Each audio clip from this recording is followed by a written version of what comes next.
No final da semana passada e também nesse começo de dia, embora o mercado esteja muito doido, então não sei como é que vai estar o movimento na hora que você for assistir esse vídeo, mas as bolsas reagiram de maneira muito negativa ao pacote de tarifas impostas pelo governo Trump e também as possíveis retaliações que podem acontecer por conta de outros países, assim como a China já ameaçou retaliar. A gente pega, por exemplo, o índice Nikkei, lá da bolsa japonesa, ele despencou 7,83. Em um momento a queda foi tão acentuada que eles acionaram o circuit breaker. E aí com toda essa volatilidade fica com umas perguntas.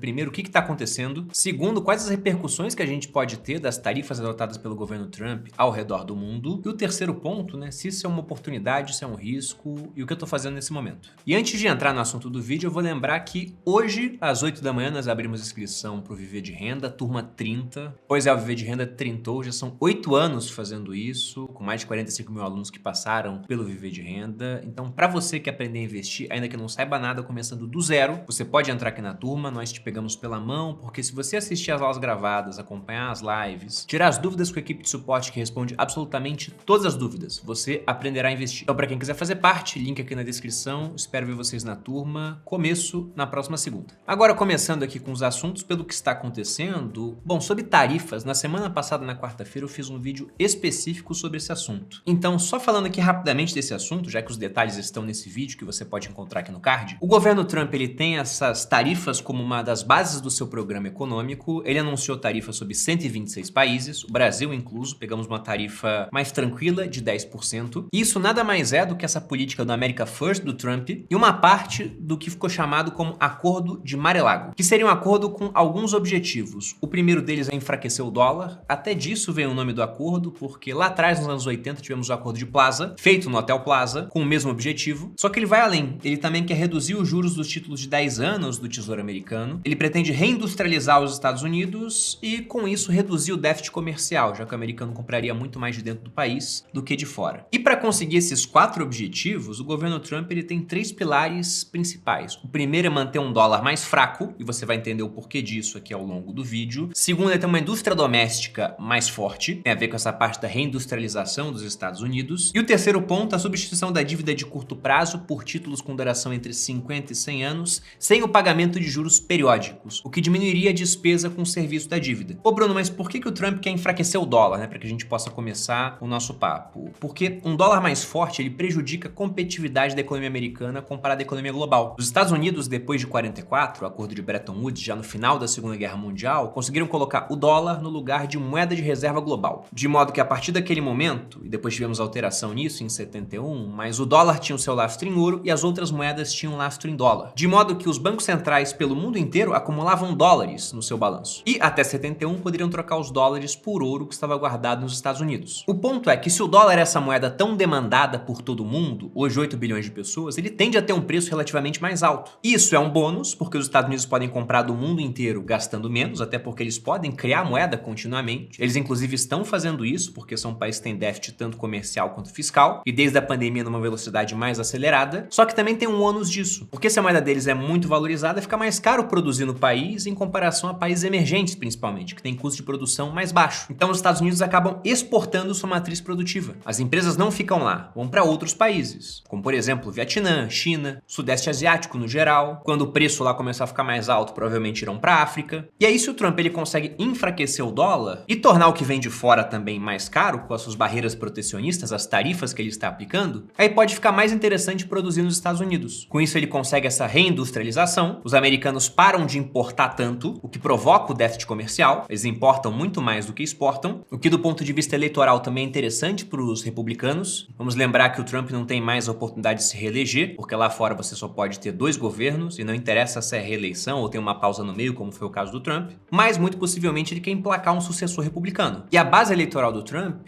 uma grande parte dela, está em cidades que tinham indústrias e que perderam esses empregos para outros países, como por exemplo para a China. E o último ponto que eu vou comentar aqui nessa parte é essa questão de substituir a dívida de curto prazo, e nós teremos esse ano mais ou menos 1/3 da dívida americana tendo a necessidade de ser rolada, por essa dívida de mais longo prazo. O que o Trump pretende fazer com isso? Ele quer empurrar esses papéis de longo prazo para países aliados que usufruem dessa Pax Americana, da proteção das Forças Armadas Americanas. E com isso ele tira a pressão do custo da rolagem da dívida, que só em 2024 ficou em torno de 900 bilhões de dólares. E aí vale lembrar daquela conhecida lei de Ferguson, que diz que quando uma potência começa a gastar mais nos serviços serviço da sua dívida em comparação com o orçamento das Forças Armadas, ela não se mantém como uma potência durante muito tempo. E os Estados Unidos no ano passado chegaram nesse patamar. Então o Trump ele tem esse objetivo de diminuir juros da dívida, que já meio que começou a acontecer por conta desse impacto das tarifas, né? O medo de uma recessão, coisa que comentaremos aqui mais à frente. Mas ainda para completar nessa parte dos juros, vale lembrar que as hipotecas americanas, elas também levam em conta não a taxa de juros de curto prazo, aquela Fed Funds Rate que pode mudar a cada intervalo aí de 45 dias, mas sim as taxas de longo prazo, como por exemplo a Treasury, o título público americano, de 10 anos. Então, ao conseguir reduzir essa taxa, ele também deixa as hipotecas, e os americanos vivem hipotecados, com custos mais baixos. Bom, como eu disse, são esses objetivos. Agora, será que essa política de tarifas está começando a dar os frutos que o Trump e os republicanos esperam? Pegando aqui um pouco do que saiu na mídia, o governo Trump anunciou que mais de 50 países já estão em contato com os Estados Unidos para negociar essa questão das tarifas. Pegando exemplo, o Japão falou com os Estados Unidos, o Vietnã está falando que está disposto a reduzir tarifas até zero, esperando que haja reciprocidade dos Estados Unidos. O Milei já falou que vai mudar a legislação, a Argentina também foi tarifada em cerca de 10%, para tentar levar isso para zero. Agora, outros países já começaram a anunciar retaliações. Então, na sexta-feira, agora no dia 4 de abril, a China anunciou uma tarifa de 34% sobre todas as importações americanas, com vigência a partir do dia 10 de abril. E aí o governo Trump já falou que se a China realmente impuser essa tarifa, ele vai colocar mais 50% de tarifa sobre a China. E aí, com toda essa incerteza do que vai acontecer, inclusive com boatos, porque depois que a bolsa japonesa caiu, como eu já falei aqui no começo do vídeo, a bolsa chinesa também, com a bolsa de Xangai caindo 7,3% e Hong Kong caindo 13%. O que se esperava era um banho de sangue nos mercados tradicionais quando eles abrissem. O Bitcoin, inclusive, durante o fim de semana, também caiu com força no domingo à noite. No entanto, logo depois saiu uma notícia falando que o governo Trump poderia adiar por 90 dias o começo das tarifas. É um mercado que estava começando a cair começou a subir. Mas logo depois a Casa Branca falou que ninguém tinha dito aquilo, que era um boato. Então o mercado começou a cair de novo. E eu não sei qual vai ser a direção do mercado até o final do dia quando você verá esse vídeo. Mas pegando o acumulado do que a gente tem desde então, pegando apenas os 2 dias pós-tarifas do Trump, nós tivemos 7,4 trilhões de dólares perdidos no mercado americano. E no ano, o S&P está caindo, até o momento que eu gravo esse vídeo, 13,97. O Nasdaq 100 está caindo 19,16. Lembrando que lá fora, quando cai mais de 20%, a gente fala que realmente você tem um bear market estabelecido. E apenas para dar uma dimensão de como essas quedas são fortes, o Bitcoin, que muitos entendem que é extremamente volátil, ele está caindo no ano 15,25%. Então somente um pouquinho mais do que o S&P e menos do que o Nasdaq. Eu nem preciso falar que nesse tipo de ambiente, aqueles indicadores de medo ou ganância, Fear and Greed Index, foram lá para baixo, estão em medo extremo. O VIX chegou a subir 50% em um único dia, aquele indicador de volatilidade no mercado. No ano está acumulando uma subida de 187,7%. E graças ao medo que os investidores estão dos mercados e das possíveis reações que vão continuar acontecendo, tem muita gente tirando dinheiro de países emergentes, exemplo do próprio Brasil, o dólar aqui está batendo 5,90, e levando esse dinheiro para comprar título público americano. E por isso os juros lá fora de longo prazo já estão agora no patamar mais baixo em comparação a quando o Trump assumiu. E com isso a gente pode entrar no ponto 2 da explicação, que é sobre como isso repercute no mundo, além obviamente do desempenho dos mercados nesse prazo mais curto. Bom, nós temos aqui 2 fantasmas que podem voltar das caras, sendo que um, ele nunca some na realidade, né? Porque apesar de na época da pandemia vários dirigentes do Banco Central terem falado que a inflação é algo temporário, um desses fantasmas, eu diria que nossas vidas são temporárias. A inflação é moeda fiduciária, ela é permanente, ela veio para ficar. O que acontece é que o pessoal quer sempre uma inflação mais baixa, para ir destruindo seu poder de compra pouco a pouco, que é o que de fato acontece. Uma inflação de 4%, por exemplo, ao longo de 10 anos, faz com que os produtos que você vai comprar aumentem em relação ao dinheiro 50% de preço. Por isso veja que é praticamente um juro composto, mas a destruição do seu poder de compra. E a primeira consequência que se espera, não só para os Estados Unidos, mas para outros países, já que você vai ter menos comércio global, são preços de itens mais altos. Até o Howard Marks, o gestor da Oaktree, um cara que eu gosto bastante, ele falou uma frase que eu achei mega inteligente. Ele disse que se os suíços vão ter que deixar de fazer relógios para fazer massa, enquanto os italianos vão ter que deixar de fazer massa para fazer relógios, bom, o mundo fica um pouco pior assim, né? Uma vez que a gente prefere comprar relógio da Suíça e massa da Itália. E aí vamos lembrar que esse tipo de movimento já aconteceu no primeiro governo Trump, quando ele começou essa guerra tarifária, essa guerra comercial com a China. E nós tivemos impacto em índices inflacionários americanos, só que agora esse impacto tende a ser maior, já que a extensão dessas tarifas, dessa guerra comercial, é muito maior do que lá atrás. A não ser que você tenha realmente muitos países diminuindo tarifas contra os americanos para que eles possam diminuir de volta. Mas isso envolve negociações políticas que não costumam acontecer de maneira tão célere, tão rápida. E aí você pensa o seguinte, né? Bom, se nós teremos preços mais altos, lá nos Estados Unidos principalmente, né? Porque eles estão tarifando um monte de gente, eles importam coisas pra caramba. Se o preço de tudo vai estar mais alto, preços mais altos, um banco central sério tem que levar juros para conter essa escalada de preços. Só que não é isso que o mercado tá vendo agora. Porque ele enxerga, e aí está o nosso segundo fantasma, aproxima o risco de uma recessão. Eu já falei aqui no canal algumas vezes ao longo do ano que o Goldman Sachs viu uma chance de 35% de recessão na economia americana. Bom, agora eles veem 45% de chance. Já o JP Morgan vê 60% de chance de uma recessão global nesse ano. E aí, numa recessão onde você vê economia encolhendo, desemprego aumentando, o que o Banco Central americano, que tem um duplo mandato, ele quer estabilidade de preços, mas também quer preservar o pleno emprego. O que ele tem que fazer? Veja que nós temos aqui um cenário controverso, porque se você quer segurar preços, você sobe juros. Se você quer estimular a economia e a geração de empregos, você diminui a taxa de juros. E ele tem que fazer as duas coisas, porque tem muita gente olhando para os Estados Unidos e imaginando que eles podem entrar num cenário de estagflação. Um cenário de você ter ao mesmo tempo ausência de crescimento da economia e preços mais altos, o que costuma ser terrível. Até durante muito tempo os economistas falavam que você tinha um trade-off entre essas duas coisas, era chamada curva de Phillips, como se você não pudesse ter ao mesmo tempo ambas. Geralmente eles diziam, ou você escolhe ter bastante gente empregada, e com isso você vai ter uma inflação mais alta, mais gente consumindo, mais gente com renda, demandando produtos, ou você escolhe ter uma inflação mais baixa, mas ter desemprego. Então na cabeça deles não poderia acontecer ambas as coisas ao mesmo tempo. Até que nos anos 70 você teve um cenário de inflação muito alta, com desemprego também muito alto. E hoje há pessoas enxergando que nós temos esse risco na economia americana. Bruno, qual a sua opinião sobre esse último ponto? Bom, eu vejo que essa subida de preços,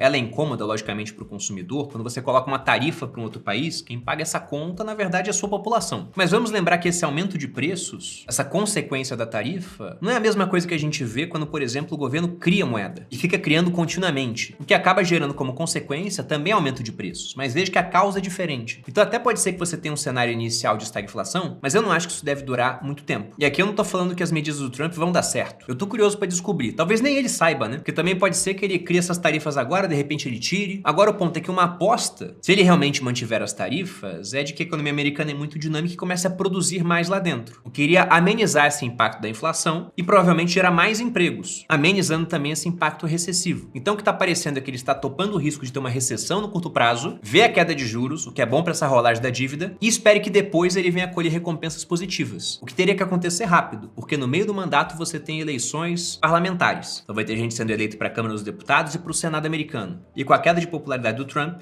pode ser que os republicanos, que agora têm maioria nas duas casas, tenham problemas. O Trump já está eleito, mas tem muito deputado e senador que vai ter que renovar o seu mandato. Vamos ver se eles vão conseguir. E último ponto aqui, sobre se isso é risco ou se é oportunidade, eu diria que ambos caminham de mãos dadas, mas para que a gente possa ter uma noção do que está acontecendo em termos de dimensão, vou colocar aqui um gráfico que ele mostra o retorno anual do S&P desde 1990 até o presente ano. E veja que cada linha seria um ano de retorno. Você tem destaque 1995, foi um baita ano, 2008, que foi o da crise do subprime, e nós temos o começo desse ano. Veja que até o momento, o começo desse ano só não é pior do que o começo de outros 2 anos muito emblemáticos. 2001, onde você teve a bolha das empresas.com, e 2020, não preciso nem lembrar, foi há pouquíssimo tempo, onde nós tivemos a pandemia do Covid-19. E apenas para dar uma dimensão em termos de comparação, enquanto esse ano a gente cai 15%, lá no ano da pandemia nós caímos entre 19 de fevereiro e 23 de março, que foi quando realmente veio o impacto, 34%. E aí você pensa, caramba, um baita ano negativo, Vamos lembrar que isso se refere ao começo do ano. Mas no fechamento de 2020 a gente estava subindo. O S&P no final fechou com 18% positivo. Ou seja, para quem comprou acabou sendo oportunidade. É lógico que não quer dizer que vai ser igual 2020, que foi super rápido o período de drawdown. A queda veio e depois foi embora rapidamente. Não, pode ser que dure mais. Mas quanto à duração dos bear markets do mercado americano, veja esse gráfico aqui na tela, que interessante. Nós temos desde 1926 os períodos em laranja de crise e os períodos em azul de bom desempenho da bolsa. E o que chama atenção é a extensão de cada período. Enquanto o bear market ele costuma durar 1 ano e pouquinho, na média, você vê que alguns são maiores, Como lá em 29 você teve 2,8 anos de queda, mas outros são menores, 6 meses, 6, 3 meses, de modo que a média, ela tá mais ou menos ao redor de 1 ano. Ou seja, você tem um ano ruim, para depois você ter um período muito mais extenso, que são os bull markets, de bons desempenhos. E nesse outro gráfico, veja também que aquilo que desce no mercado americano, a gente não pode generalizar isso para outros mercados, e nem convexo sempre vai acontecer lá também, você pode ter quebras de paradigma. Mas historicamente, após um ano ruim, você costuma ter um ano bom. Veja aqui na parte horizontal que após uma queda de 20%, no ano seguinte você teve uma subida de 28%, depois de uma queda de 25%, 26%, depois de uma queda de 35%, teve um ano positivo também de 13%, não tão bom assim. Depois de uma queda de 55%, uma subida de 63%, então você costuma ter uma recuperação. Ô Bruno, o que você está fazendo diante desse dado? Já está comprando S&P 500? Para ser bem transparente com vocês, eu não comprei bolsa americana ainda. Agora, no dia de ontem, quando o Bitcoin já começou a cair, porque era o único mercado aberto de cripto, eu aproveitei para comprar mais Bitcoin. Vou colocar aqui os prints lá do aplicativo do BitBank. Então foi uma compra de quase 300 mil. E eu fiz isso não porque eu entendo que não possa cair mais, tá? Pode cair mais. Mas aqui eu realmente acho que a gente tá numa faixa de preço atrativa. Inclusive, para quem não tem conta no BitBank, você pode abrir usando o cupom PERINE30. Vou deixar um link aqui na descrição. E após negociar os primeiros 300 reais, se você compra 300 reais de Bitcoin, por exemplo, o BitBank te devolve 30 reais. Então tem esse cashback de 10%. Lembrando, isso é só para contas novas, usando o cupom PERINE30. Portanto, pessoal, veja o seguinte, né? A crise ela é negativa? Sim, ela é negativa. Mas ela é pior principalmente para quem já construiu patrimônio e não fica fazendo novos aportes. Se você está na fase de construção de patrimônio, tem pouquinho lá fora, mas pretende ter bastante ao longo da vida, poder comprar a bolsa americana por preços mais baixos é interessante. Ajudaria ainda mais se o dólar tivesse baixo. E ele chegou a cair no primeiro momento, foi para 5,60, agora está em torno de 5,90. Esse ponto acaba atrapalhando. Mas pegando o desempenho de bolsa em si, historicamente, você tem a bolsa americana sendo ótimo em retorno e com anos positivos seguidos dos anos negativos. Com esses períodos negativos também durando bem menos tempo do que os positivos.